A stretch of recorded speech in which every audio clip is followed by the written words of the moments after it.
दूसरे दिन मुझे एक मैसेज मिला जिसमें उसने लिखा था, हे डार्लिंग, आई लव यू, लेकिन मेरा परिवार भी है, मेरी कुछ ड्यूटीज भी हैं। ये मेरा तुमको आखिरी मैसेज है। मुझे प्लीज कॉल या टेक्स्ट मत करना, मैं तुम्हें ब्लॉक कर रहा हूं। मुझे ऐसा लगा कि मानो मैं शादी के बाद विधवा बन गई हूं। मैं बुरी तरह से टूट चुकी थी, काफी परेशान थी। महीने बीत जाने के बाद मैं एक लड़के के साथ रिलेशनशिप में आई।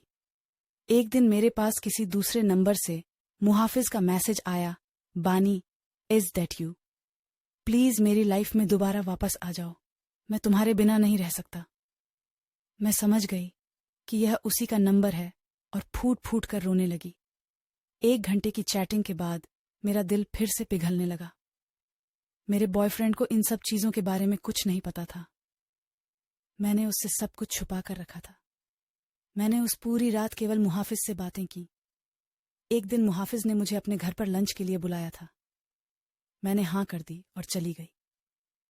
घर जाकर मैंने देखा कि वह खाली था और वहां केवल मुहाफिज के कोई नहीं था। उसने मुझे अंदर बुलाकर फ्रेश होने के लिए बुलाया। उसने ढेर सारी बातें की और खाने की टेबल सजाई। मेरे लिए यह सब नया था, मैं केवल इधर उधर देख रही थी। तभी अचानक मैं जैसे ही पीछे मुड़ी, उसके होंठ मेरे होंठों पर थे। हम एक दूसरे को किस करने लगे। मैं भूल गई वह कौन है और मेरी उम्र कितनी है।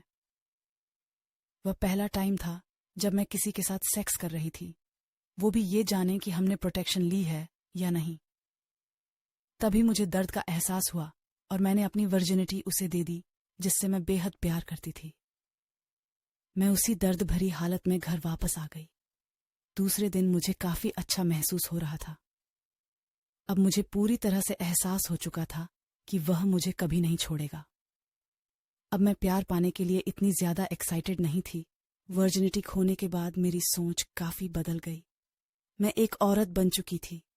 उस दिन मुझे पता चल चुका था कि प्यार का असली मायना क्या होता है।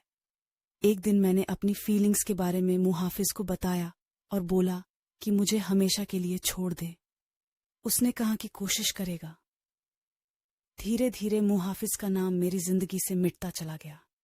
मैंने उसका नंबर डिलीट कर दिया और उसने भी मुझे ब्लॉक कर दिया। मैंने फिर उसे कभी ट्रेस करने की नहीं सोची, लेकिन उसकी यादें आज भी मुझे डराती हैं। मैं खुश थी कि मैं इस अजीब से लगने वाले रिश्ते से बाहर आ गई, लेकिन आज भी वह आदमी मेरा पहला प्यार रहेगा। मैं भगवान से दुआ मांगती हूँ कि मुझे जब भी कोई दे तो वह एकदम मुहाफिज जैसा हो।